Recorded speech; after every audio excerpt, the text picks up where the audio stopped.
कयामत के दिन आपका अंजाम और हमारा अंजाम क्या होने वाला है। अल्लाह कुरान में फरमाता है ववुजूहु यौमइज़िन अलैहा गबरा तरहकुहा कतरा उलाइका हुमुल कफरतुल फजरा।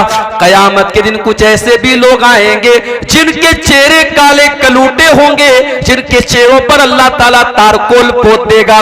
उनके चेहरे बड़े बदसूरत हो जाएंगे, बड़े भयानक हो जाएंगे। वो दुनिया में बड़े हैंडसम रहे होंगे, बड़े स्मार्ट और बड़े खूबसूरत रहे होंगे, मगर कयामत के दिन उनके चेहरे बड़े बदसूरत बना दिए जाएंगे। ये कौन लोग होंगे? फरमाया उलाइका हुमुल कफरतुल फजरा। ये वो लोग होंगे जो अल्लाह का इनकार करने वाले, उसकी शरीयत का इनकार करने वाले, ये हराम खाने वाले और गलत काम करने वाले और नाजायज काम करने वाले और अल्लाह को नाराज करने वाले काम करने वाले। अलिफ लाम मीम अहसिबन नासु अन युत्रकू अन यक़ूलू आमन्ना वहुम ला युफ्तनून। ऐ लोगों, क्या तुमने ये समझ लिया है कि तुमने जुबान से ला इलाहा इल्लल्लाह पढ़ लिया, तुमने जुबान से ईमान का इकरार कर लिया, तुमने इस्लाम का इकरार कर लिया तो तुमको छोड़ दिया जाएगा। वलक़द फ़तन्नल्लज़ीना मिन क़ब्लिहिम। ऐ मुसलमानों, तुमसे पहले की उम्मतों को भी हमने आजमाइशों में डाला था, उनके ऊपर भी बहुत तरीके की आजमाइशें आई थी। फलयअलमन्नल्लाहुल्लज़ीना सदक़ू वलयअलमन्नल काज़िबीन। ये अल्लाह का तरीका है, ये अल्लाह का दस्तूर है। हर जमाने में अल्लाह ताला ईमान वालों को परखने के लिए, सच्चों को झूठों से अलग करने के लिए, खरे को खोटे से अलग करने के लिए, मोमिन को मुनाफिक से अलग करने के लिए हर दौर में अल्लाह ताला उनको आजमाइशों में डालता है, फितनों में डालता है। आज के दौर में हम कभी कभी देखते हैं शिर्क करने वाला तरक्की कर रहा है, तौहीद वाला बेचारा परेशान है, हलाल रोजी कमाने वाला खाने वाला परेशान है, हराम कारोबार करने वाला ऐश कर रहा है, रात रात भर इबादत करने वाला परेशान है और गुनाह का काम करने वाला, गलत काम करने वाला, हराम काम करने वाला मजे ले रहा है। तो हमारे दिल में भी कभी कभी डाउट पैदा होता है कि ऐसा क्यों हो रहा है। इसी का नाम फितना है। कयामत के पहले ऐसा दौर आएगा जब दीन के ऊपर अमल करना बहुत मुश्किल हो जाएगा। अल्लाह के नबी फरमाते हैं सल्लल्लाहु अलैहि वसल्लम, सयाती अलन्नासी ज़मानुन अलकाइमु अला दीनिही कलकाबिज़ी अलल जमरी। कयामत के पहले ऐसा दौर भी आएगा, ऐसा जमाना भी आएगा जब दीन पर कायम रहने वाला इतनी मुश्किलात का सामना करेगा, इतनी समस्याओं का सामना करेगा जैसे अपने हाथों में अंगारा लेने वाला है। बकरीद का त्योहार आता है, बाज लोगों के पेट में दर्द होने लगता है। अखबार में खबर आती है मुसलमानों को बकरीद के त्योहार पे जानवरों की कुर्बानी नहीं करनी चाहिए, उतना पैसा किसी गरीब को दे दे तो उसकी बड़ी मदद हो सकती है। मुंबई में मुकेश अंबानी के बेटे की शादी हो रही है। शादी के पहले के जो फंक्शंस हैं, जिसको प्री वेडिंग फंक्शन कहते हैं, शादी अभी नहीं हुई, शादी के पहले का जो ताम झाम है उसमें 9 अरब रुपये खर्च हो चुके हैं। अमेरिका की एक नाचने गाने वाली को बुलाया गया था, उसने 1 घंटा नाचा है, उसको 1 घंटा नाचने के 74 करोड़ रुपए दिए हैं मुकेश अंबानी जी ने। और हमारे बॉलीवुड के बड़े बड़े हीरो और हीरोइन मजे ले लेके उसकी शादी में शामिल हो रहे हैं। तब किसी के पेट में दर्द नहीं हुआ कि 9 अरब रुपये किसी गरीब की बेटी की शादी इससे हो जाए और किसी बच्चे की पढ़ाई पे खर्च कर दिए जाएं और किसी गरीब के घर में कूलर का पानी का इंतजाम कर दिया जाए और पंखा लगा दिया जाए, तब किसी के पेट में दर्द नहीं हुआ। जब दीन के रास्ते में खर्च करने की बात आती है, जब कुर्बानी करने की बात आती है, तो बड़े बड़े लिबरल लोग और बड़े बड़े सेकुलर लोग कहते हैं साहब कुर्बानी को खत्म कीजिए, ये पशु हत्या है, ये जानवरों की हत्या है और जो है वो पैसा कहीं और खर्च किया जाए। ये हालात है मेरे भाई। दीन पर अमल करना लोहे के चने के चबाने जैसा हो जाएगा। इसीलिए अल्लाह के नबी फरमाते हैं बदाल इस्लाम गरीबा, जब इस्लाम शुरू हुआ था तो दुनिया की नजर में अजनबी था। इस्लाम पर अमल करने वाले, जब शुरुआत में इस्लाम आया तब भी उसके ऊपर अमल करने वाले दुनिया की नजर में अजनबी थे।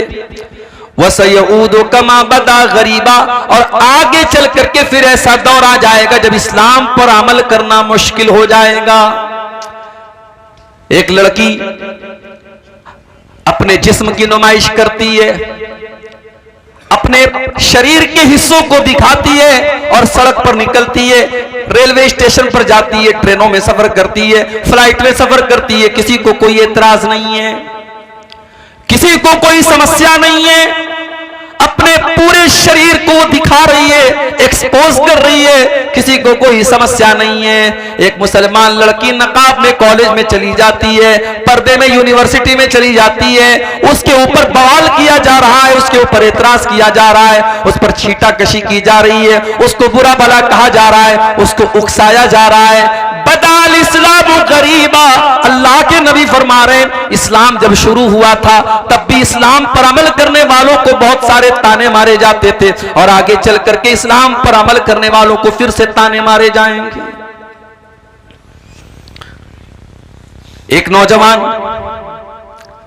अपने दामन को गुनाहों से बचा रहा है, किसी से कोई नाजायज ताल्लुक नहीं है, शादी अभी नहीं हुई है, अपने आप को गुनाह से बचा रहा है, तो लोग क्या कहते हैं कि ये तो बहुत बैकवर्ड है, ये तो बहुत पिछड़ा हुआ है, इसको तो जमाने की के रंग ढंग भी नहीं पता है। दूसरा नौजवान ज़िनाकारी में पड़ा हुआ है, बदकारी में पड़ा हुआ है, चार चार लड़कियों से फोन पर बातें कर रहा है, लड़कियों को घुमा रहा है, और दुनिया की नजर में वो बड़ा चालाक है, बड़ा मॉडर्न है, बड़ा होशियार है। मेरे प्यारे साथियों, जो अपने दामन को गुनाहों से बचा रहा है, अल्लाह के नबी फरमाते हैं बदाल इस्लाम गरीबा, इस्लाम पर अमल करने वाले दुनिया की नजर में अजनबी बन जाएंगे।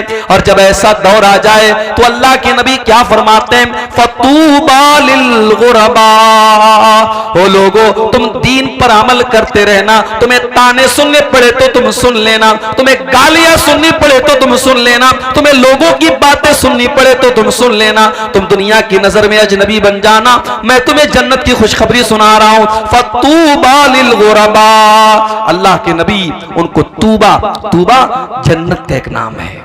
अगर आपके घर में बच्ची पैदा हो, बच्ची का नाम तूबा रख सकते हैं। तूबा ये जन्नत का एक नाम है। अल्लाह के नबी ने जन्नत की खुशखबरी सुनाई कि उन लोगों को जन्नत की खुशखबरी सुना दो जो दीन पर अमल करने की वजह से जमाने की नजरों में अजनबी बन जाए। हम उस दौर से गुजर रहे हैं मेरे भाई, और याद रखो ये दौर कोई नया दौर नहीं है, नबी के दौर से चला आ रहा है ये दौर। याद करो अपने नबी की सीरत, जब आपने सफा की पहाड़ी पे चढ़ करके कहा था अय्युहन्नास क़ूलू ला इलाहा इल्लल्लाह, ओ लोगों तुम ला इलाहा इल्लल्लाह कह दो तुफ्लिहू, तुम कामयाब हो जाओगे, व तमलिकुल अरब वल अजम, तुम अरब व अजम के मालिक बन जाओगे।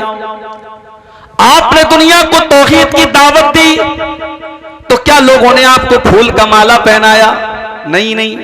लोगों ने शाबाशी दी? नहीं नहीं, बल्कि लोगों ने आपकी मुखालफत की, आपको बुरा भला कहा, और सबसे पहला एतराज करने वाला आपका अपना चचा अबू लहब था। जब आपने लोगों को तौहीद की दावत दी तो अबू लहब ने क्या कहा था, तब्बल्लक या मोहम्मद अलिहाजा जमातना, ऐ मोहम्मद तेरे लिए बर्बादी हो, तूने हमें इसलिए यहां पर बुलाया था, तू हमें हमारे बाप दादा का मजहब छोड़ने की बात कर रहा है, तू हमें अपने माबूदों को छोड़ने की बात कर रहा है। सबसे पहला रोड़ा बना था अबू लहब। और एक बात बताऊं, अबू लहब का नाम अबू लहब क्यों पड़ा? लहब के माने अरबी में होते अंगारा। अबू लहब बहुत गोरा चट्टा था, वो फेयर एंड लवली नहीं लगाता था, फेयर एंड हैंडसम नहीं लगाता था, वो नेचुरल गोरा था, बहुत खूबसूरत था, इतना गोरा था कि उसका नाम पड़ गया अबू लहब। इतना गोरा, इतना खूबसूरत कि अंगारे की तरह वो चमका करता था। मगर उसका अंजाम क्या हुआ मेरे भाइयों? कुरान में अल्लाह ने पूरी सूरत नाजिल फरमा दी, तब्बत यदा अबी लहबिन व तब मा अगना अन्हु मालुहु व मा कसब, अबू लहब के दोनों हाथ टूट जाएं, अबू लहब बर्बाद हो जाए। मा अगना अन्हु मालुहु व मा कसब, न उसका माल उसके कोई काम आया, न उसकी कमाई उसके कोई काम आई। वम्रअतुहु हम्मालतल हतब, और अल्लाह ने फरमाया कि उसकी जो बीवी थी जिसका नाम उम्मे जमील था, जो लकड़ी उठा करके लकड़ियां ला करके चुन चुन करके लाया करती थी और अल्लाह के नबी को बुरा भला कहा करती थी, अल्लाह ने उसकी बीवी की भी मजम्मत की, उसकी भी बुराई की, उसके ऊपर भी लानत फरमाई। फरमाया वम्रातुहु हम्मालतल हतब फी जीदिहा हब्लुम मिन मसद, उस अबू लहब की बीवी की गर्दन में अल्लाह ताला कयामत के दिन रस्सी डालेगा, वो भी जहन्नम की आग में डाली जाएगी। मेरे प्यारे साथियों, पता ये चला कि दुनिया में कोई खूबसूरत अगर है, कोई हैंडसम है, कोई बहुत स्मार्ट है, बहुत गोरा चट्टा है, अपनी खूबसूरती पर नाज न करे, अपने चेहरे पर नाज न करे, अल्लाह ताला खूबसूरती को नहीं देखेगा। इन्नल्लाह ला यंजुरु इला सुवरिकुम व अजसामिकुम, अल्लाह ताला तुम्हारे चेहरों को नहीं देखता, अल्लाह ताला तुम्हारी शक्लों को नहीं देखता, अल्लाह ताला तुम्हारे शरीर को नहीं देखता, वलाकिन यंजुरु इला कुलूबिकुम व आमालिकुम, अल्लाह ताला तुम्हारे दिल को देखता है और अल्लाह ताला तुम्हारे अमल को देखता है। यहां तो बेचारा परेशान बैठा है, स्टेटस पे फोटो लगाया तो हर मिनट पे चेक करा है कितने लोगों ने स्टेटस देखा, फेसबुक पे फोटो डाला तो हर मिनट में चेक कर रहा है कितने लोगों ने मेरे फोटो को लाइक किया। अरे नालायक, लोगों के लाइक की इतनी फिक्र करता है, काश तूने अल्लाह के लाइक की फिक्र की होती। फोटो तो तुमने फिल्टर करके, आज तो माशाअल्लाह ऐसे ऐसे ऐप आ रहे कि भाई अमेरिका के गोरे को अफ्रीका का काला बना दो, अफ्रीका के काले को अमेरिका का गोरा बना दो, ऐसे ऐसे ऐप आ रहे, जवान को बूढ़ा बना दो। एक साहब ने मेरा फोटो भेजा एडिट करके, दाढ़ी वाड़ी गायब और बाल बिल्कुल बॉलीवुड के हीरो की तरह उड़ रहा है, और पैंट और कोट पहन करके मुझको भेज करके कहने लगे ये पहचान रहे कौन है? मैंने कहा मैं तो नहीं पहचान रहा, कौन है? आपका फोटो है, एडिट करके मैंने बनाया है। तो ये दौर है मेरे भाई, एडिट करके किसी फोटो आप बदल सकते हैं, मर्द को औरत बना सकते हैं, जवान को बूढ़ा बना सकते हैं, बूढ़े को जवान बना सकते हैं, वो दौर है ये। अब हमारा नौजवान बेचारा जब फोटो लेता है ना, मैं कहीं प्रोग्राम में जाता हूं, बाज नौजवान आते, बोले सब एक सेल्फी ले लेता हूं, तो मैं देखता हूं तो वो मोबाइल पर डायरेक्ट कैमरे से सेल्फी नहीं लेता, उसमें ऐप आता है स्नैपचैट और फलाना और डिकाना, तो उससे वो और खूबसूरत बनने लगता है अपने आप। अब ये फोटो वो फेसबुक पे डालता है और साहब बड़ी उसको फिक्र है कि मेरे फोटो को कितने लोगों ने लाइक किया। मेरे नौजवान साथियों, जितनी फिक्र आपको अपने इस फोटो के लोगों के लाइक करने की है, काश इतनी फिक्र इस बात की होती कल कयामत के दिन अल्लाह ताला हमको लाइक करेगा कि नहीं करेगा। अल्लाह की कसम, आपने अपने चेहरों को बहुत खूबसूरत बना भी लिया और बहुत मेकअप करके मेरी प्यारी माँ बहनों, आपने अपने आप को खूबसूरत बना भी लिया। ब्यूटी पार्लर में आजकल देखिए वीडियो भी आता होगा फेसबुक के ऊपर कि बूढ़ी औरत को ब्यूटी पार्लर वाले जवान बना देते हैं, काली औरत को गोरी बना देते हैं, बदसूरत को खूबसूरत बना देते हैं। आपने ब्यूटी पार्लर में जाकर के अपनी बदसूरती को खूबसूरती में तब्दील कर भी लिया, अपने चेहरे को खूबसूरत बना भी लिया, मगर माफ करना मेरी बहनों और माफ करना मेरे भाइयों, अगर आपका दिल खराब है और आपका अमल क़यामत के दिन आपका अंजाम और हमारा अंजाम क्या होने वाला है। अल्लाह कुरान में फरमाता है ववुजूहु यौमइज़िन अलैहा ग़बरा तरहक़ुहा क़तरा उलाइका हुमुल कफ़रतुल फ़जरा। क़यामत के दिन कुछ ऐसे भी लोग आएंगे जिनके चेहरे काले कलूटे होंगे, जिनके चेहरों पर अल्लाह ताला तारकोल पोत देगा, उनके चेहरे बड़े बदसूरत हो जाएंगे, बड़े भयानक हो जाएंगे। वो दुनिया में बड़े हैंडसम रहे होंगे, बड़े स्मार्ट और बड़े खूबसूरत रहे होंगे, मगर कयामत के दिन उनके चेहरे बड़े बदसूरत बना दिए जाएंगे। ये कौन लोग होंगे? फरमाया उलाइका हुमुल कफ़रतुल फ़जरा, ये वो लोग होंगे जो अल्लाह का इनकार करने वाले, उसकी शरीयत का इनकार करने वाले, ये हराम खाने वाले और गलत काम करने वाले और नाजायज काम करने वाले और अल्लाह को नाराज करने वाले काम करने वाले होंगे। दुनिया में इंसान फेसबुक चला रहा है, मोबाइल चला रहा है, कोई गलत चीज देख लिया, अब डर भी है कि माँ के हाथ में लग गया, भाई के हाथ में लग गया तो देख न ले, तो क्या करता है? डिलीट कर देता है।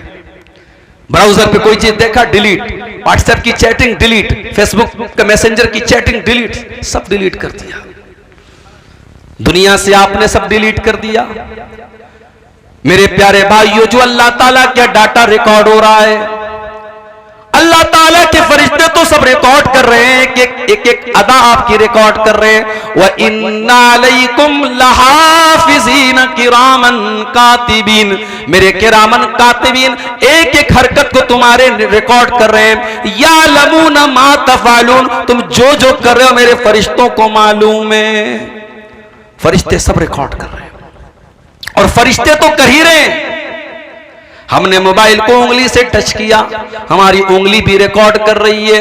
हमने मोबाइल पर आंखों से कुछ देखा, हमारी आंखों के अंदर भी उसकी रिकॉर्डिंग हो रही है।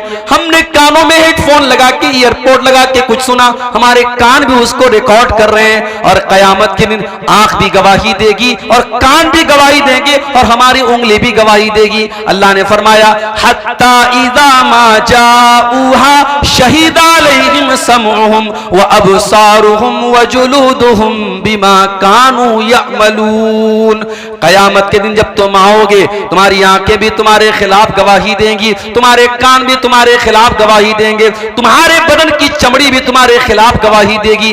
वक़ालू लिजुलूदिहिम लिमा शहिदतुम अलैना क़ालू अंतक़नल्लाहु अल्लज़ी अंतक़ कुल्ल शै। इंसान कहेगा अपनी चमड़ी से, तू कैसे बोल रही है, तू कैसे बात कर रही है। इंसान की चमड़ी कहेगी आज अल्लाह ने हमको बोलने की ताकत दी है, बोलने की शक्ति दी है, और आज हम तेरे करतूतों का पर्दाफाश करेंगे, तेरे पोल खोलेंगे, तेरा सब कुछ बयान करेंगे। इसकी फिक्र करो मेरे भाई। ये उंगली से जो टच करते हो उंगली गवाही देगी, ये कानों से जो सुनते हो कान गवाही देंगे, आंखों से जो देखते हो आंख गवाही देगी। और अल्लाह हिसाब नहीं लेगा, अल्लाह हिसाब तो बाद में लेगा। दुनिया में क्या होता है, रिजल्ट मिलता है स्कूल में बच्चों को, उस पर लिखा रहता है पास है कि फेल है, पास है तो कौन सी डिवीजन से पास है, कितने परसेंटेज मिले। दुनिया में ये तो नहीं होता ना कि बच्चे को ला करके एग्जाम की कॉपी दे दी जाती, लो भाई देखो तुमने जो लिखा वो नंबर मिला, ऐसा नहीं होता। एग्जाम की कॉपी कब मिलती है, जब बच्चे के गार्जियन कहते हैं कि सर हमारे बच्चे ने तो बहुत अच्छा इंग्लिश का पेपर दिया था, आपने 100 में उसको 70 मार्क्स दिए हैं, 70 नंबर दिए हैं, हमारा बच्चा तो कह रहा है उसके सारे जवाब सही थे। तो टीचर क्या करता है, कॉपी निकालता है और कॉपी निकाल के बच्चे के पेरेंट्स को दिखा देता है, उसके माँ बाप को, देखिए ये है आपके बच्चे की कॉपी, आपके बच्चे ने जितना लिखा था उसका उतना नंबर उसको मिल गया। कयामत के दिन अल्लाह तबारक व तआला हमारी मार्कशीट नहीं देगा, हमारी आंसर बुक देगा। वकुल्ल इंसानिन अलज़मनाहु ताइरहु फी उनुक़ी, हर इंसान का नाम आमाल उसकी गर्दन में हम लटका देंगे।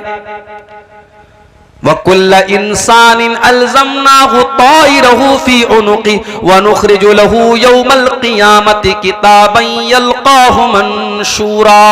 उसकी पूरी जिंदगी का कच्चा चिट्ठा एक खुली हुई किताब की शक्ल में उसकी गर्दन में लटका दिया जाएगा और अल्लाह फरमाएगा इक़रा किताबक कफ़ा बिनफ़्सिकल यौमा अलैका हसीबा। मेरे बंदे ये तू अपनी किताब को खुद पढ़ ले, अपनी आंसर बुक को खुद देख ले, तू क्या करके आया है, तूने क्या क्या गुनाह के काम किए, क्या तूने अच्छे काम किए, सब रिकॉर्ड कर लिया गया है। ये तेरी किताब है, तू खुद हिसाब करके बता दे तुझे कितने नंबर मिलने चाहिए, तुझे पास होना चाहिए या फेल होना चाहिए, तुझे कामयाब होना चाहिए या नाकाम होना चाहिए, तुझे जन्नती होना चाहिए या जहन्नमी होना चाहिए। ये है अल्लाह ताला का सिस्टम मेरे भाई। हम दुनिया की खूबसूरती पर इतरा रहे हैं नहीं मेरे भाइयों, कयामत के दिन अल्लाह हमारी खूबसूरती नहीं देखेगा, अल्लाह हमारा अमल देखेगा, हमारा तकवा देखेगा। हजरत बिलाल कौन से खूबसूरत हैं, हजरत बिलाल कोई दुनिया के स्टैंडर्ड के हिसाब से कोई गोरे चट्टे भी नहीं, कोई खूबसूरत भी नहीं है, वो तो हबशा के रहने वाले हैं, उनका रंग तो काला है, वो तो काले हैं, मगर उनका मकाम क्या है मेरे प्यारे भाइयों। इतनी मीठी आवाज हजरत बिलाल की है कि जब अल्लाह के नबी खाने काबा को फतह करते तो कहते हैं बिलाल इस खाने काबा की छत पे चढ़ के तू अजान दे। और दुनिया ने देखा कि जिस खाने काबा के अंदर 360 बुतों को रखा गया था, उसकी छत पे खड़े होकर के बिलाल हबशी अजान देते हैं और लोगों को नमाज की दावत देते हैं। बिलाल का ये मकाम है कि अल्लाह के नबी जब मेराज के सफर पे जाते हैं, आप कहते हैं कि मैंने अपने आगे जन्नत में किसी के चलने की आवाज सुनी, मैंने किसी के पैरों की आहट की आवाज सुनी, मुझे बताया गया कि ये हजरत बिलाल के कदमों की आहट है। जब आप दुनिया में तशरीफ लाए, आपने पूछा कि बिलाल तू कौन सा ऐसा अमल करता है कि मैंने जन्नत में तेरे कदमों की आहट की आवाज सुनी थी। हजरत बिलाल ने कहा अल्लाह के नबी मुझे ऐसा कोई अमल तो याद नहीं है, हाँ एक बात मेरे अंदर है, मैं कभी बेवजू नहीं रहता हूं, पेशाब किया, लेटरिन की हाजत हुई, हवा खारिज हो गई, जब भी मेरा वजू टूट जाता है मैं वजू कर लेता हूं, और जब भी मैं वजू करता हूं मैं 2 रकात नमाज पढ़ता हूं। अय अल्लाह के नबी हो सकता है कि यही अमल हो। आपने फरमाया कि हाँ ए बिलाल यही वो अमल है जिसने तुझे इस मकाम तक पहुंचाया। यही बिलाल थे जब इन्होंने इस्लाम को कबूल किया, इनके मालिक ने उमैया इब्ने खल्फ ने इनको अरब के तपते हुए सहरा में, अरब के तपते हुए बालू पर लिटा दिया और इनके सीने पर गर्म पत्थर रख दिया और इनके ऊपर प्रेशर डाल करके कहने लगा कि ऐ बिलाल अगर तू इस्लाम को छोड़ दे तो मोहम्मद का दीन छोड़ दे, ऐ बिलाल हम तुझे तकलीफ देना छोड़ देंगे। मेरे नौजवान साथियों, बिलाल कोई बहुत पढ़ा लिखा इंसान नहीं है, बिलाल कोई खूबसूरत इंसान नहीं है, बिलाल कोई हैंडसम इंसान नहीं है, मगर बिलाल के सीने में जो दिल है उस दिल में अल्लाह की मोहब्बत भरी है, रसूल की मोहब्बत भरी है।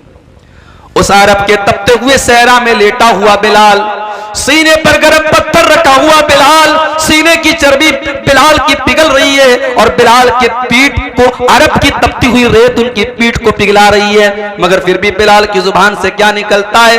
अहद अहद अहद, मेरा अल्लाह एक है, मेरा माबूद एक है, मेरा रब एक है। बिलाल अपनी तौहीद को छोड़ने को तैयार नहीं है। और हमारी नौजवान नस्ल का क्या हाल है? बरेली शहर, उत्तर प्रदेश के बरेली शहर में 8 साल तक मदरसे में पढ़ने वाली लड़की फेसबुक पर किसी ने आई लव यू बोल दिया, मोहब्बत का इकरार कर दिया, उसके जाल में फंसती है और इस्लाम को छोड़ करके उसके मजहब में दाखिल होती है, उसके साथ जाके शादी कर लेती है। ये हमारी कौम की हालत है। शर्म से चुल्लू पर पानी में डूब मरना चाहिए हमें। हमको तो लगता है कि साहब ये तो अखबार में एक खबर आई है, ये सिर्फ एक खबर नहीं है, ये पूरी कौम के लिए सोचने का मकाम है मेरे भाई। और इसीलिए मैं कहता हूं कि इन मदरसों को आप हकीर मत समझो। जब तक ये मदरसे बाकी हैं, आपके बच्चों और बच्चियों को अल्लाह और उसके रसूल के बारे में बताया जा रहा है। आपके कॉन्वेंट स्कूलों में नहीं बताया जा रहा है, आपके इंग्लिश स्कूलों में नहीं बताया जा रहा है उसको इस्लाम के बारे में, तौहीद के बारे में। अभी राजस्थान से खबर आई कि साहब बुर्का पहनने वाली और नकाब पहनने वाली लड़कियां स्कूल में क्या कर रही हैं? सूर्य नमस्कार कर रही हैं। और मीडिया भी ऐसी खबरों को मिर्च मसाला लगा के खूब बताता है। साहब देखिए मुसलमान लड़कियां सूर्य नमस्कार कर रही हैं। क्या इस्लाम के अकीदे के हिसाब से ये ठीक है? हम सूर्य को भगवान नहीं मानते, हम सूर्य को रब नहीं मानते। हमारा अकीदा क्या है? वश्शम्सु तजरी लिमुस्तक़र्रिन लहा ज़ालिका तक़दीरुल अज़ीज़िल अलीम। सूरज अल्लाह ताला के इशारे पर चलता है, अल्लाह के कानून के मुताबिक चलता है। वल क़मर क़द्दरनाहु मनाज़िल हत्ता आद कल उर्जूनिल क़दीम। और चांद भी अल्लाह ताला के सिस्टम से चलता है। पहली तारीख का चांद पतला होता है, फिर धीरे धीरे मोटा होता है, फिर 14वीं का चांद कंप्लीट हो जाता है, फिर धीरे धीरे छोटा होता है और फिर लकड़ी की तरह और खजूर के तने की तरह फिर पतला हो जाता है। ये चांद का सिस्टम, ये सूरज का सिस्टम ये बता रहा है कि चांद अपनी मर्जी से नहीं निकल रहा है, सूरज अपनी मर्जी से नहीं निकल रहा है। इनको निकालने वाला कोई है, इनको चलाने वाला कोई है। सूरज अपनी मर्जी का मालिक नहीं है, चांद अपनी मर्जी का मालिक नहीं है। मेरे प्यारे भाइयों, भाइयों, हमारा अकीदा तो ये है कि सूरज हमेशा पूरब से निकल रहा है और पश्चिम में डूब रहा है। ये अल्लाह का कानून है, ये अल्लाह का हुक्म है, इसलिए सूरज ऐसा कर रहा है। और जिस दिन कयामत कायम होने वाली होगी, अल्लाह सूरज को हुक्म देगा कि हमेशा तो तू पूरब से निकला करता था, लेकिन आज तुझे उल्टा करना है और कयामत के दिन सूरज पश्चिम से निकल जाएगा। मेरे प्यारे भाइयों, आज आपके स्कूलों में आपके बच्चों से सूरज के आगे सजदा करवाया जा रहा है और सूरज के आगे हाथ जुड़वाया जा रहा है। मेरे प्यारे साथियों, अपनी नौजवान नस्ल की अकीदे की हिफाजत करो, उनकी तौहीद की हिफाजत करो, उनको ईमान सिखाओ। अगर नहीं सिखाओगे तो अंजाम यही होगा कि 8 साल मदरसे में पढ़ने वाली बच्ची मुर्तद हो जाएगी। हमारी कौम का हाल आप देखो मेरे भाई, राजनीति का तो और बुरा हाल है, पॉलिटिक्स का तो और बुरा हाल है। जो पॉलिटिक्स में चला गया उसका कोई मजहब नहीं है मेरे भाई, वो कहीं भी सर झुका सकता है, किसी के अभी आगे पैर हाथ फैला सकता है वो। नहीं मेरे भाइयों, ऐसा नहीं होना चाहिए। और याद रखो, इस्लाम से जो लोग नफरत करते हैं उनको आपकी तरक्की से उनको कोई नुकसान नहीं है। आप पैसा कमाइए, आप घर बनाइए, आप अच्छा कपड़ा पहनिए, उनको इससे प्रॉब्लम नहीं है। उनको प्रॉब्लम आपके इस्लाम से है, उनको प्रॉब्लम आपके दीन से, आपके ईमान से है। इसलिए अल्लाह कुरान में कहता है, वला यज़ालूना युकातिलूनकुम हत्ता यरुद्दूकुम अन दीनिकुम। ऐ नबी, इस्लाम के दुश्मन इसीलिए आपसे लड़ाई करते और जंग करते हैं ताकि मुसलमानों को दीन से हटा दें, मुर्तद कर दें, मुसलमानों को अल्लाह की तौहीद से दूर कर दें। हमारी कौम का हाल क्या है? अररिया का ये इलाका बड़ा पिछड़ा हुआ इलाका है। किसी बाप को अल्लाह ताला ने तौफीक दी, उसने बेटे को पढ़ाया, बेटा आईएएस ऑफिसर बन गया। कटिहार के अंदर, पूर्णिया के अंदर, अररिया के अंदर आईएएस ऑफिसर बन गया। बहुत अच्छी बात है, हमारी कौम का बच्चा आईएएस ऑफिसर बन गया। अब आईएएस ऑफिसर की कुर्सी पर जब वो बैठा, वो लड़का हमारी कौम का, तो वो कारून बन गया, वो फिरौन बन गया, अल्लाह को भूल गया। उसे इस्लाम बड़ा मामूली मजहब लगने लगा। उसे लगने लगा कि साहब ये मौलवी लोग तो बड़ी दकियानूसी बातें करते हैं, ये सब मजहब की बातों को छोड़ दो, तरक्की करो, आगे बढ़ो, ये रोजा नमाज छोड़ो, ये सब टॉपिक। अगर इसका नाम तरक्की है मेरे भाई, तो हमें ऐसी तरक्की नहीं चाहिए। हमें ऐसी तरक्की नहीं चाहिए जो मजहब और दीन और तौहीद को हम खो करके हासिल करें मेरे भाइयों। इमाम मालिक का एक जुमला नोट कर लो। इमाम मालिक ने कहा था कि इस उम्मत में बाद में आने वाले लोग कामयाब नहीं हो सकते हैं जब तक वो उस फॉर्मूले को ना अपना लें जो पहले के लोगों ने अपनाया था। सहाबे किराम को देखो, बकरी चराने वाले, खेती करने वाले, सहराओं में घूमने वाले, अल्लाह ताला ने उनको क्या मकाम दे दिया। उस दौर की बड़ी बड़ी सुपर पावर ने उनके आगे सर झुका दिया। ईरान की सुपर पावर जिसको किसरा कहा जाता था, और रूम की सुपर पावर जिसको कैसर कहा जाता था, कैसर और किसरा ने भी उनको सैल्यूट किया और उनके आगे झुकना पड़ा। और बैतुल मुकद्दस जो एक जमाने तक यहूदियों के कब्जे में, ईसाइयों के कब्जे में था, उस बैतुल मुकद्दस को भी मुसलमानों ने अपने कंट्रोल में लिया और वहां पर नमाज शुरू हो गई। मेरे प्यारे साथियों, ये सारे के सारे हालात सहाबे किराम के दौर में हुए। सहाबे किराम ने तरक्की के नाम पर अपने दीन को नहीं छोड़ा, अपने ईमान को नहीं छोड़ा, अपने इस्लाम को नहीं छोड़ा। उन्होंने वक्त की फिरौनों की आंखों में आंखें मिला करके उनको घुटनों के बल गिरने पर मजबूर कर दिया, मगर अपने दीन और अपने ईमान से कभी कॉम्प्रोमाइज नहीं किया। खुद न थे जो राह पर, औरों के रहबर बन गए। क्या नजर थी जिसने मुर्दों को मसीहा कर दिया। कल तक जो मुर्दा थे, अल्लाह के प्यारे नबी ने उनको मसीहा बना दिया। मेरे प्यारे साथियों, आज हमें भी तरक्की करना है, हमें भी जमाने की आंखों से आंखें मिलाना है, मगर इस्लाम को छोड़ना नहीं है, ईमान को छोड़ना नहीं है, तौहीद को छोड़ना नहीं है। मेरे भाइयों, मैं चाहता हूं कि आपके बच्चे आईएएस ऑफिसर बने, मैं चाहता हूं आपके बच्चे वकील बने, मैं चाहता हूं आपके बच्चे जज बने, मगर याद रखो, मैं ये भी चाहता हूं आपका बेटा जब वकील बने तो उसके दिल में ईमान की मोहब्बत भी हो। जब वो अदालत में केस लड़ने जाए तो कोई झूठा केस न लड़े, वो सच्चाई के लिए लड़े। मैं चाहता हूं आपकी कौम का बेटा, हमारी कौम का बेटा जज की कुर्सी पर बैठे तो वो किसी ओहदे की लालच में गलत फैसला न कर दे, वो रिटायरमेंट के दिन आखिरी दिन ऐसा फैसला करके पूरी कौम को मुसीबत में डाल करके अपने रिटायरमेंट का प्लान न बनाने लगे, बल्कि वो जज की कुर्सी पर बैठ करके इंसाफ का, जस्टिस का, न्याय का काम करे। मैं ये चाहता हूं मेरी कौम के बच्चे डॉक्टर बने, लेकिन डॉक्टर बनने का मकसद सिर्फ गरीबों का खून चूसना ना हो, उनकी जेब से पैसे निकालना ना हो, बल्कि उस डॉक्टर का काम कौम की खिदमत करना हो। वो कोई गरीब मरीज आए तो उसका इलाज फ्री में भी कर दे, वो अगर किसी को परेशान हाल देखे तो उसकी मदद के तौर पर उसका फ्री में इलाज कर दे, उसके दिल में गरीबों का दर्द हो। ऐसा ना हो कि मरने वाला तो मर गया और उसकी बॉडी को आईसीयू में रखे हुए है और उसके घर वालों से पैसा वसूला जा रहा है, एक एक घंटे का पैसा लिया जा रहा है, मरने वाला बेचारा मर चुका है और फिर भी उसके घर वालों से पैसा लिया जा रहा है। मेरे भाइयों, ऐसे चोर और लुटेरे डॉक्टर हमें नहीं चाहिए। हम ये चाहते हैं मेरे भाई, हमारी कौम तरक्की करे, हमारा पिछड़ापन दूर हो, मगर सबके बाद हम अल्लाह, अकबर इलाहाबादी का एक शेर है ना, तुम शौक से कॉलेज में पढ़ो, चरक पे झूलो, जायज है गुब्बारों में उड़ो, चरक पे झूलो, बस एक सुखन बंदे आजिज कर रहे याद, अल्लाह को और अपनी हकीकत को न भूलो।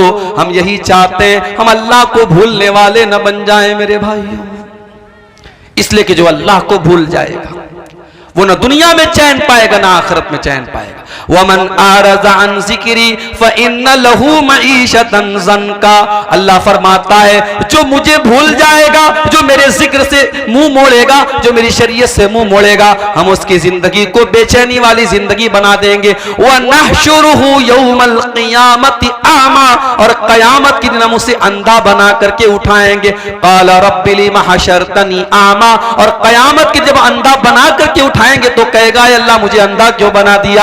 अल्लाह फरमाएगा कज़ालिका अततका आयातुना फनसीतहा व कज़ालिकल यौम तुनसा। ऐ मेरे बंदे, जब कुरान पढ़ा जाता था, जब मेरे नबी की हदीसें पढ़ी जाती थी, तू भी तो अंधा और बहरा बन जाता था, न तू कुरान को सुनता था न हदीसों को सुनता था, मेरी बातों को तू सुन करके अनसुना कर दिया करता था। आज हम तुझे भूल जाएंगे। मेरे प्यारे साथियों, फितनों का ये दौर है, और फितनों की जब बात आई है तो एक बहुत बड़ा फितना इस दौर का जो हमें महसूस हो रहा है, वो फितना है माल का फितना। पैसा कमाने के पीछे हमारा नौजवान अंधा बना हुआ है। मेरे पास अभी व्हाट्सएप पर मैसेज आया, मौली साहब एक कंपनी आई है, 10,000 रुपया लगा दो, हर महीने 2,000 रुपये मिलेंगे, 5 महीने में रकम खाली हो जाएगी, उसके बाद जो पैसा मिलेगा सब बेनिफिट होगा। मैंने कहा वो कंपनी कारोबार क्या करती है? कहा मौली साहब ये तो नहीं पता। कहते क्रिप्टो कोई कंपनी है, क्रिप्टो की कंपनी है, वो पैसा ले रही है। मैंने कहा कारोबार क्या करती है? नहीं मालूम। पूरे गांव के लोग पड़े हुए हैं, मौलवी साहब, मस्जिद के इमाम साहब भी वो काम कर रहे हैं। माफ करना मेरे भाई, कोई काम अगर इमाम साहब शुरू कर दे तो वो जायज नहीं हो जाएगा, कोई काम अगर मौलवी साहब शुरू कर दे तो वो जायज नहीं हो जाएगा। आपको पता करना पड़ेगा कि वो काम जायज भी है कि नहीं है। मेरे प्यारे नौजवान साथियों, कभी अल्लाह का शुक्र अदा किया करो कि अल्लाह ने हराम चीजों की तो लिस्ट बताई है, लेकिन हलाल चीजों की लिस्ट नहीं बताई है।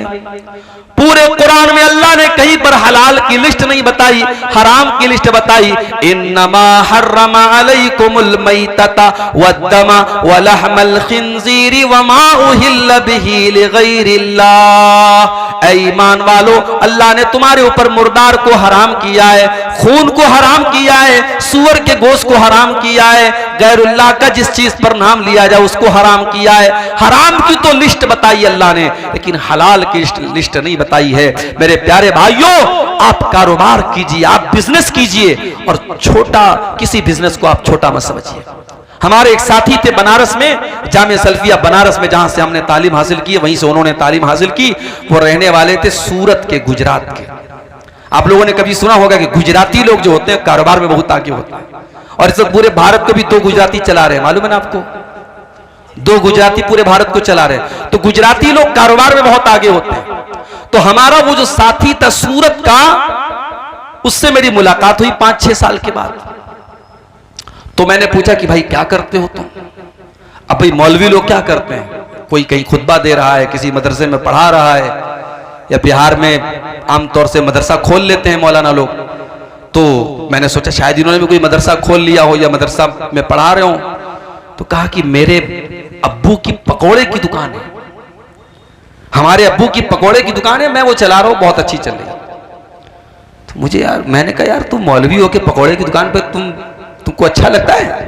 उसने कहा क्या बुरा है, बिजनेस है, कारोबार है, आजाद हूं मैं, मेरी अपनी दुकान है, मैं डेली जो है दिन भर दुकान पर बैठता हूं और अच्छा खासा माशाल्लाह 2000-3000 का काम कर लेता हूं और आजाद भी हूं, कहीं जाना है कोई प्रॉब्लम नहीं, किसी का गुलाम नहीं हूं, किसी की नौकरी नहीं है।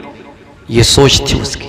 तो गुजराती था, तो बताना ये चाहता हूं कि अगर आप कारोबार करना चाहें, तिजारत करना चाहें, हजारों रास्ते हैं आपके पास, लेकिन आप रातों रात अमीर बनना चाहते हैं। हमारे नौजवान को 10,000 वाला मोबाइल नहीं चाहिए, उसको 50,000 वाला आईफोन चाहिए। कमा रहा है 5,000 रुपया महीना और फोन कौन सा चाहिए? आईफोन चाहिए। और आईफोन खरीदने वाले आमतौर से क्या करते जानते हो? वो स्टेटस सिंबल है, उसको उतनी जरूरत नहीं है आईफोन की, उसको आईफोन चलाना भी नहीं आता है, मगर जब 4 लोगों के सामने आईफोन का वो जो एप्पल बना होगा, वो जो दिखेगा ना, तब लोग कहेंगे कि हाँ यार इसकी हैसियत है। क्या स्टेटस के पीछे मर रहे हो मेरे भाई? ये आईफोन को तुमने स्टेटस बना के रखा है। ये महंगा कपड़ा पहन लिया, महंगा मोबाइल ले लिया, महंगा घर बना लिया, तो तुम्हारा स्टेटस बहुत ऊंचा हो गया। माफ करना मेरे भाई, अल्लाह क्या स्टेटस इन सब चीजों से नहीं बनेगा। इन्ना करमकुम इंदल्लाहि अत्काकुम, अल्लाह ताला के यहाँ अगर किसी का स्टेटस ऊंचा होगा तो उसका होगा जिसके अंदर अल्लाह का तकवा होगा। मेरे नबी की जिंदगी को देखो मेरे भाइयों, मेरे नबी का मकान भी कोई आलीशान नहीं, मेरे नबी का कपड़ा भी कोई आलीशान नहीं, मेरे नबी के घर में कोई फर्नीचर भी नहीं। आपकी जिंदगी तो ऐसी गुजरी कि अल्लाह के नबी एक चटाई पर लेटा करते थे। एक दिन आप चटाई पर से उठते हैं और आपकी पीठ पर चटाई के निशान पड़े हैं। साहबे किराम ने देखा, अय अल्लाह के नबी, लवित तखजना लकवितान या रसूल अल्लाह, अय अल्लाह के नबी आप हमें इजाजत दे दें, हम आपके लिए गद्दे का इंतजाम कर दें, हम आपके लिए आरामदेह बिस्तर का इंतजाम कर दें। आपने क्या जवाब दिया मेरे प्यारे साथियों? जरा अपने नबी का जवाब सुन लेना। फरमाया माली वली दुनिया, हो लोगों मेरा दुनिया से क्या लेना देना है। माना इल्ला करा के बिन इस्तज़ल्लता तशजरतिन सुम्मा राह फतरकहा, अरे मैं तो एक परदेसी की तरह हूं, मैं तो मुसाफिर की तरह हूं जो किसी पेड़ के नीचे थोड़ी देर हाल्ट करता है, थोड़ी देर आराम करता है, फिर अपनी मंजिल की तरफ चला जाता है। मैं दुनिया में रहने के लिए नहीं आया हूं, मेरी मंजिल तो आखिरत है, मैं आखिरत की तैयारी करने के लिए आया हूं। आज हम दुनिया के पीछे मरे जा रहे हैं। सुबह नींद खुलती है तब से लेकर रात में सोने तक एक मर्तबा भी हमारे ज़हन में आखिरत की फिक्र पैदा नहीं होती, जन्नत की फिक्र नहीं पैदा होती, जहन्नम से बचने की चिंता नहीं होती। हाय दुनिया, हाय दुनिया, हाय दुनिया। मेरे प्यारे साथियों, ये माल और औलाद भी अगर आपको अल्लाह से दूर कर दे तो ये बहुत बड़ा फितना है। अल्लाह कुरान में कहता है इन्नमा अमवालुकुम व औलादुकुम फितना, तुम्हारा माल भी तुम्हारे लिए फितना है, तुम्हारी औलाद भी तुम्हारे लिए फितना है। अगर माल के चक्कर में तुम हराम रास्ता अपना रहे हो और औलाद के चक्कर में तुम गलत रास्ता अपना रहे हो तो माल भी फितना है और औलाद भी फितना है मेरे भाइयों। अल्लाह के प्यारे नबी मिंबर पे खुतबा दे रहे हैं, जुमा का खुतबा आप दे रहे हैं। आपके नवासे हजरत हसन और हुसैन जिनकी उम्र 4-5 बरस की है, वो दोनों मस्जिद में आ रहे हैं। 5 साल के बच्चे चलते भी हैं तो गिरते पड़ते हुए चलते हैं। हदीस के अल्फाज हैं, हजरत हसन और हुसैन गिरते पड़ते फिसलते हुए मस्जिद में चले आ रहे हैं।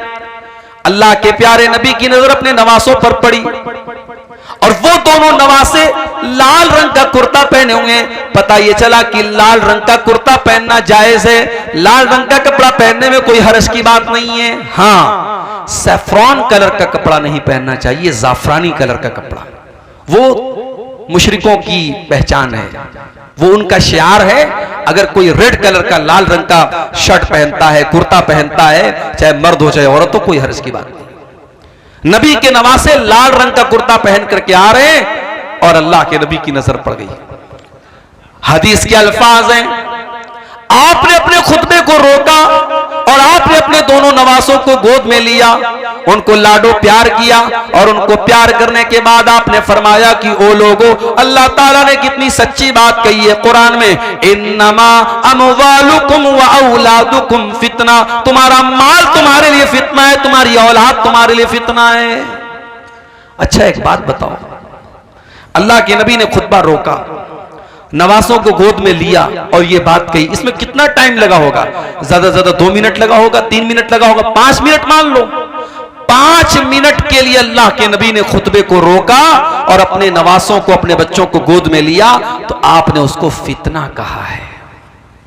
और हमारा हाल क्या है? हमारा हाल तो यह है कि 24 घंटे दुनिया में डूबे हुए हैं, दुनिया के लालच में पड़े हुए हैं और इस कदर लालची हो चुके हैं। अजान की आवाज आती है, 5 टाइम अजान देने वाला अजान दे रहा है, अस्सलातु खैरु मिन नौम की आवाज दे रहा है, और हम अपनी दुकान पे बैठे हुए हैं। हमारा कारोबार चल रहा है, हमारा बिजनेस चल रहा है, हमारी दुकान बंद नहीं हो रही, हमारे कारोबार पर कोई फर्क नहीं पड़ रहा है। यानी 5 टाइम की नमाज में, फजर की नमाज तो बिल्कुल सुबह पढ़ी जाती है, अगर 4 टाइम की जो नमाज है, जोहर, असर, मगरिब, इशा, अगर चारों नमाज को अगर आपके वर्किंग टाइम में मान लिया जाए, आपकी दुकान के, आपके कारोबार के टाइम में, और एक नमाज पे आधा घंटे का टाइम मान लिया जाए, तो यानी आप 24 घंटे में 2 घंटा भी अपने कारोबार से निकाल करके अल्लाह को देने को तैयार नहीं है। जो अल्लाह आपको खिला रहा है, पिला रहा है, आपको ऑक्सीजन दे रहा है। मां के पेट में हम थे, अल्ट्रासाउंड के बगैर मां के पेट का भी फोटो नहीं आता है। अल्ट्रासाउंड जब होता है तो वो कैमरा जो होता है वो मां के पेट के अंदर रोशनी करके तब फोटो लेता है।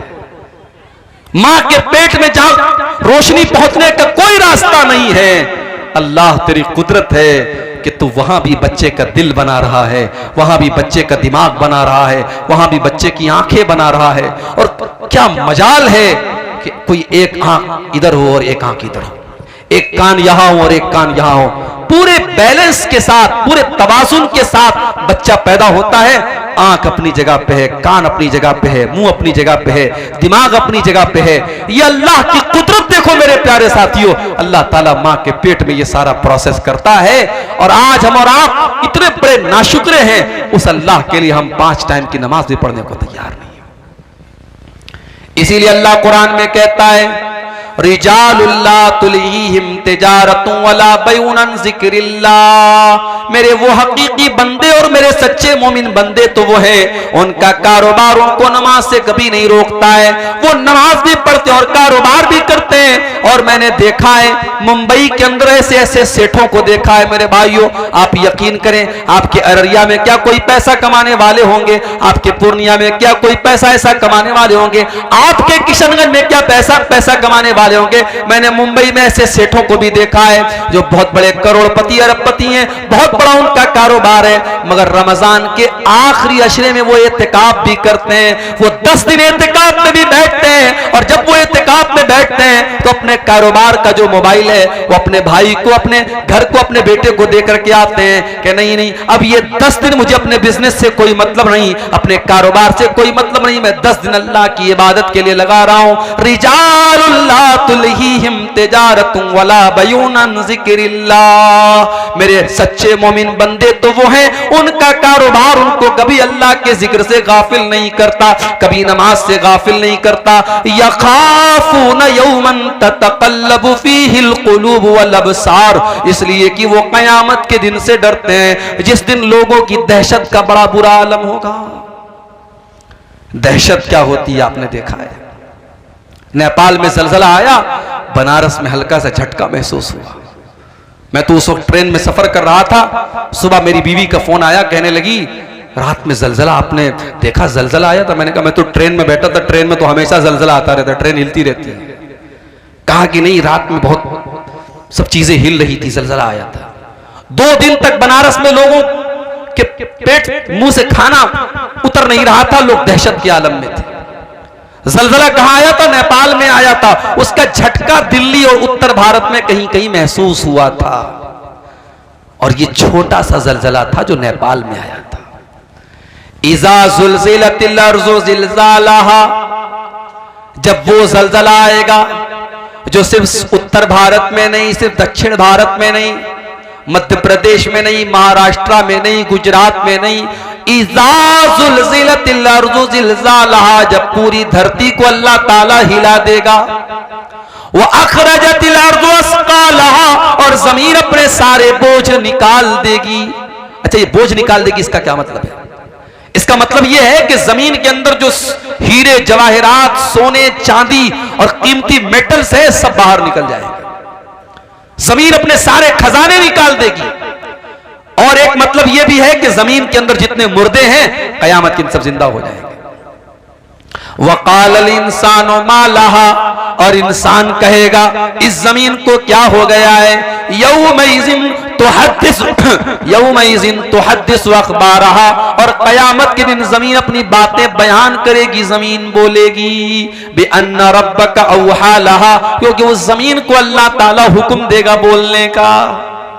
इससे एक बात यह पता चली कि हम जिस धरती पर और जिस जगह पर कोई काम करते हैं, वो जगह भी गवाही देगी। मिसाल के तौर पर इस गांव में आज ये जलसा हो रहा है। अब जलसे वालों का कहना है कि हमें उम्मीद नहीं थी कि इतनी सारी पब्लिक आ जाएगी, क्योंकि ये इलाका बहुत पिछड़ा हुआ है, आने जाने का जो रास्ता है बहुत मुश्किल है, बहुत टफ है, फिर भी लोग आए। और इस वक्त जो है रात के तकरीबन 1:15 बज रहे हैं, लोग जमे हुए हैं, माए बहनें हमारी बैठी हैं। ये इलाका, ये पिंडाल, ये पूरी धरती बोलेगी कयामत के दिन कि हाँ, यहाँ रात को 1:15 बजे तक, 1:30 बजे तक, 2 बजे तक तेरे दिन की बातें हुई थी, कुरान हदीस की बातें हुई थी। और इसी इलाके में अगर किसी घर में, किसी कमरे में बैठ करके कोई जुआ खेल रहा है, कोई शराब पी रहा है, कोई ज़िना कर रहा है, कोई हराम काम कर रहा है, वो धरती भी बोलेगी मेरे भाइयों, यौमइज़िन तुहद्दिसु अख़बारहा, जमीन गवाही देगी कि हाँ, वहां पे क्या हुआ था। इसलिए जब गुनाह करना तो ये सोच के करना कि ये कमरा गवाही देगा, ये धरती गवाही देगी। कहां से बचेंगे हम अल्लाह के यहां? आगे रमजान का महीना आ रहा है मेरे भाई। अल्लामा इब्न जौज़ी का एक जुमला आज मैंने पढ़ा, बड़ा प्यारा जुमला था। अल्लामा इब्न जौज़ी लिखते हैं कि अगर कब्र में मरे हुए लोगों से कहा जाए कि तमन्ना करो, आरजू करो, तो मरा हुआ आदमी जो मर चुका है, कब्र में जा चुका है, अगर उससे कहा जाए कि तुम्हारी कोई अंतिम इच्छा है, कोई आखिरी ख्वाहिश है, तो पता है वो क्या कहेगा? कहेगा कि अल्लाह एक दिन तू रमजान का और दे दे, एक दिन तू रमजान का और दे दे। रमजान इतना कीमती महीना है मेरे भाइयों। पिछले रमजान में कितने लोग हमारे गांव में रहे होंगे, इस साल वो नहीं है, इंतकाल हो गया उनका। कितने बूढ़े लोग, कितने नौजवान लोग, कितनी औरतें पिछले रमजान में थी, इस साल नहीं है। और इस साल अल्लाह ताला हमको ये तौफीक दे रहा है, सन 2024 का और हिजरी कैलेंडर के हिसाब से 1445 हिजरी का रमजान हमें मिलने वाला है, अगर हम जिंदा रहे, अगर हमारी हयात बाकी रही। अल्लाह ने हमें एक चांस दिया है मेरे भाई कि अपने आप को हम सुधार ले, तौबा कर लें। और जब हम तौबा करेंगे, हमने जितने गुनाह किए अल्लाह सब माफ कर देगा। अच्छा, दुनिया में इंसाफ का पैमाना अलग है। दुनिया का इंसाफ क्या कहता है कि अगर किसी ने अच्छा काम किया उसको बदला दिया जाए, किसी ने बुरा काम किया उसको सजा दी जाए। दुनिया का इंसाफ तो यही है। अल्लाह का इंसाफ बड़ा निराला है। अल्लाह का इंसाफ यह है, अगर आपने कोई नेकी का इरादा किया, आपने इशा की नमाज पढ़ी और रात में बिस्तर पे सोने के पहले आपने मोबाइल के ऊपर अलार्म लगाया कि मैं रात को 3 बजे उठ करके तहज्जुद की नमाज पढ़ूंगा, पक्का इरादा आपने किया, लेकिन थके हारे थे, नींद आ गई, सोए रह गए और 3 बजे रात में फजर आप तहज्जुद की नमाज के लिए नहीं उठ पाए। अल्लाह के नबी फरमाते, जब बंदा नेकी का पक्का इरादा करता है और किसी वजह से वो नेकी नहीं कर पाता है, अल्लाह कहता है उक्तुबू लहू हसनतन, मेरे बंदे के नाम अमाल में एक नेकी लिख दो। उसने किया नहीं था, इरादा किया था, पक्का इरादा किया था। और अगर बंदा वो नेकी का काम कर लेता है, अल्लाह फरिश्तों से कहता है उक्तुबू लहू अशरा हसनात, उसके नाम आमाल में 10 नेकी लिख दो। नेकी का इरादा किया तो 1 नेकी का सवाब, और नेकी कर लिया तो 10 नेकी का सवाब। उसके बाद एक और बंदा आता है, और वो गुनाह करता है, अल्लाह फरमाता है इसके नाम आमाल में एक गुनाह लिखो। उसने गुनाह का इरादा किया था, अल्लाह कहता है एक गुनाह लिखो। उसने गुनाह कर लिया था, अल्लाह कहता है एक गुनाह लिखो। और एक दूसरा इंसान आता है जो गुनाह का इरादा करता है, अल्लाह फरिश्तों से कहता है होल्ड करो, इंतजार करो, वेट करो, देखते रहो वो गुनाह करता है कि नहीं करता है। अगर बंदे ने गुनाह का इरादा किया और फिर इरादा करने के बाद उसने गुनाह नहीं किया, उसने अपने दामन को गुनाह से बचा लिया, अल्लाह के नबी फरमाते हैं कि अल्लाह ताला फरिश्तों से कहता है उक्तबू लहू हसनतन, मेरे बंदे के नाम अमाल में एक नेकी लिख दो। फरिश्ते कहते हैं अल्लाह उसने तो कोई नेकी का काम न किया, उसने तो कोई अच्छा काम न किया। आए अल्लाह उसने तो बुराई का इरादा किया था, उसने तो शराब पीने का इरादा किया था, उसने तो ज़िना करने का इरादा किया था। आए अल्लाह उसने गलत काम करने का इरादा किया था और बाद में उसने गलत काम नहीं किया और तू कह रहा है कि हम एक नेकी लिख दे। अल्लाह फरमाता है इन्नमा तरकहा मिन जर्राया, मेरे बंदे ने मेरे डर से गुनाह को छोड़ा है, मेरे खौफ से गुनाह को छोड़ा है, मेरे बंदे के नाम आमाल में एक नेकी लिख दो। यह है अल्लाह का इंसाफ। इतना करीम है हमारा रब, इतना रहीम है, इतना मेहरबान है, और हम इतने बड़े नालायक हैं, नाशुक्र हैं कि उस अल्लाह से हम तौबा भी नहीं करते। मेरे भाइयों, अल्लाह को क्या पड़ी है कि अल्लाह अपना अजाब हम पर नाजिल करेगा।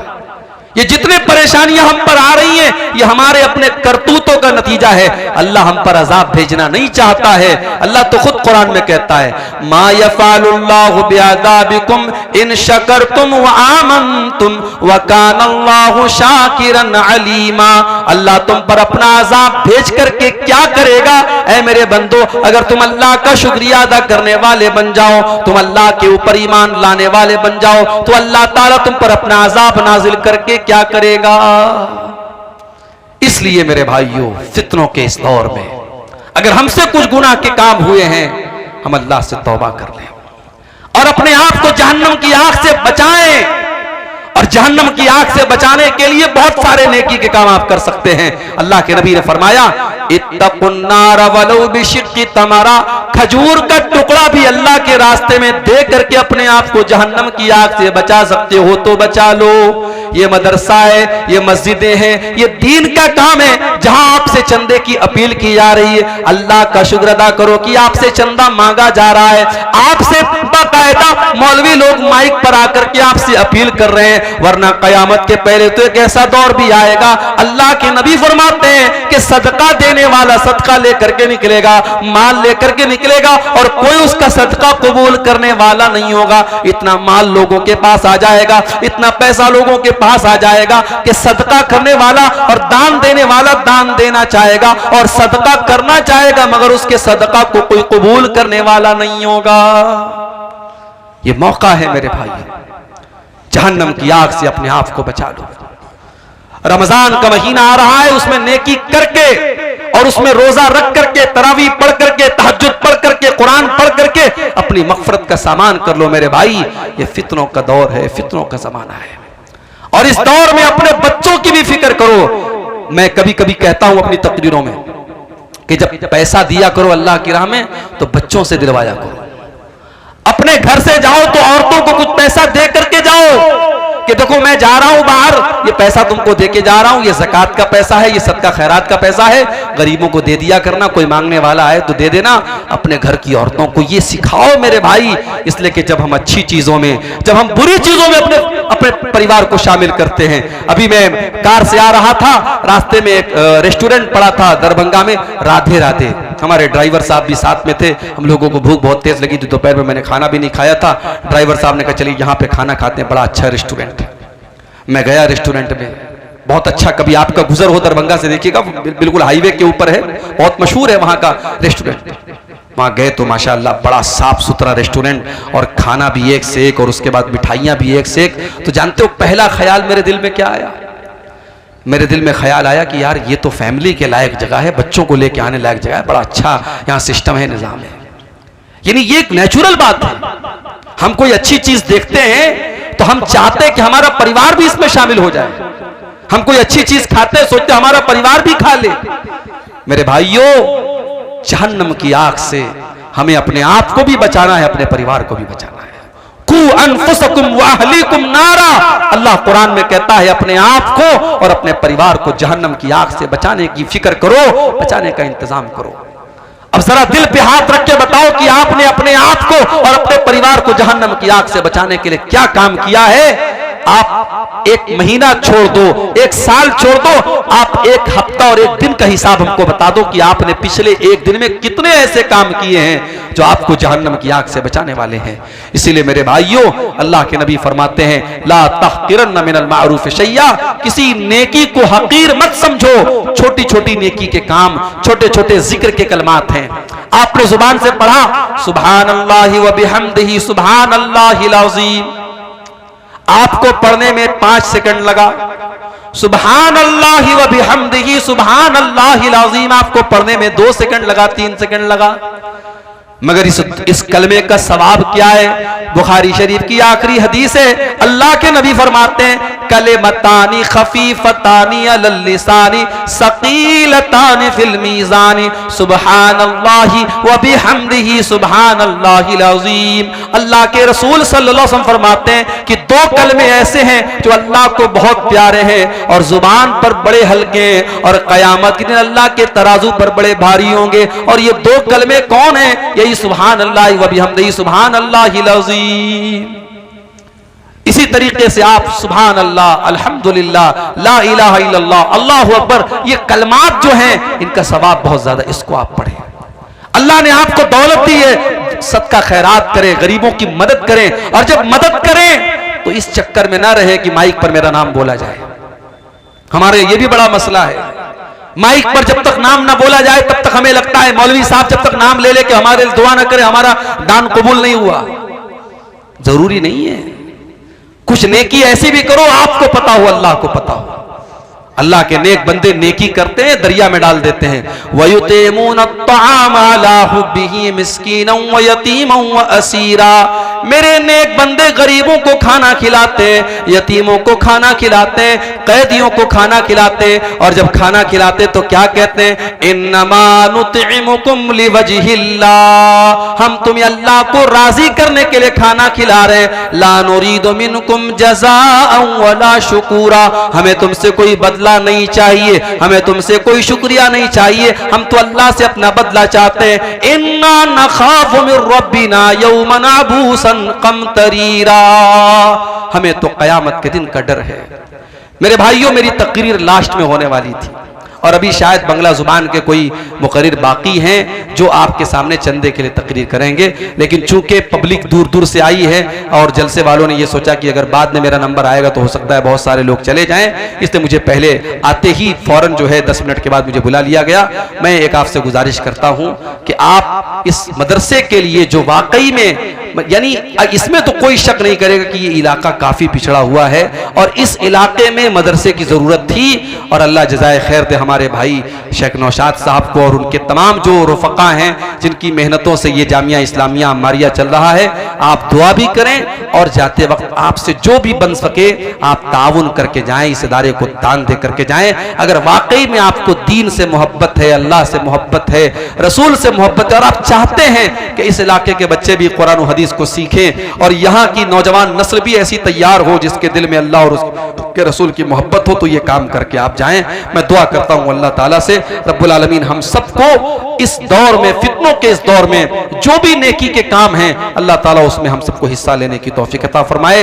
रब्बुल आलमीन हमारे जिन भाइयों ने इस मदरसे में अब तक चंदे और दान दिए हैं, अल्लाह उनके दान को, उनके चंदे को कबूल फरमाए। और जो अभी तक पीछे रह गए हैं और अभी तक उन्होंने इस कार्य खैर में, इस नेकी के काम में हिस्सा नहीं लिया है, अल्लाह उनको तौफीक दे कि वो आगे बढ़ें और आकर के मदरसे में ताउन करके जाएं। आमीन। अल्लाह ताला से हम ये भी दुआ करते हैं अल्लाह इस इलाके की पिछड़ेपन को खिलाए। सलाम उस पर के जिसने जख्म खाकर फूल बरसाए, सलाम उस पर के जिसने खून के प्यासों को क़बाएं दी, सलाम उस पर के जिसने गालियां सुनकर दुआएं दी। सलाम उस पर के दुश्मन को हयाते जावेदां दे दी। सलाम उस पर अबू सुफियान को जिसने अमा दे दी। सलाम उस पर के जिसका जिक्र है सारे सहाइफ में। सलाम उस पर हुआ मजरूह जो बाजार ताइफ में।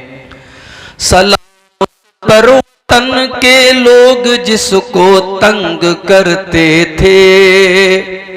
सलाम उस पर के घर वाले भी उससे जंग करते थे।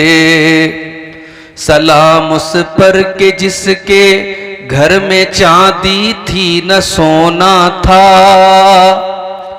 सलाम उस पर के टूटा बोरिया जिसका बिछोना था।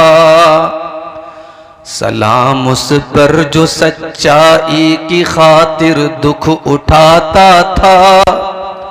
सलाम उस पर जो भूखा रह के औरों को खिलाता था।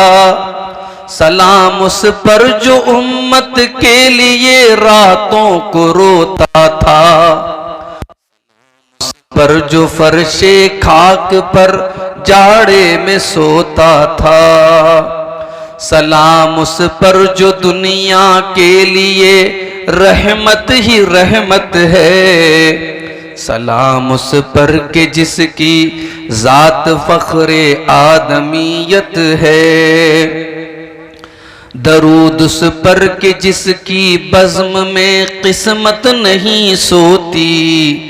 दरूद उस पर के जिसके जिक्र से सैरी नहीं होती। दरूद उस पर के जिसके तज़करे हैं पाक बाजों में। दरूद उस पर के जिसका नाम लेते हैं नमाजों में। दरूद उस पर जिसे शम्ए शबिस्ताने अज़ल कहिए।